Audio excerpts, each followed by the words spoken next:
Първото нещо, което виждаме, когато отворим нов инсталиран Max, е ето този Welcome Screen, в който в няколко слайдера можем да видим някои от съвсем основните базови неща, които са необходими, за да започнем работа с програмата. В принцип може да ги разгледате, накрая има и някои полезни връзки, като цяло ще прескоча тази част. Този прозорец се отваря винаги, когато отворите 3ds Studio Max. Ако махна ето тази отметка на чекбокса и затворя прозореца, обаче този прозорец Welcome Screen няма да излиза повече. Ако все пак искате обаче да се върнете и да проверите някои неща там, това нещо може да го направите от менюто Help, Welcome Screen.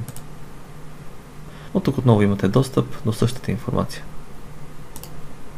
И така, при първоначалният досег с програмата, много от потребителите се чувстват некомфортно от това, че в интерфейса на Max има толкова много бутони, команди, менюта и използването им води до отваряне на нови менюта и въобще възможностите изглеждат тук безкрайни и постоянно нещо се случва с натискане на някакви бутони, което е наистина така, за мен също било така в началото, но това, което мога да ви кажа е, че нещата са организирани и са подредени много логично и това, че имаме всички тези бутони и менюта, ни дава една много добра възможност за това да контролираме какво и как всъщност искаме да го получим.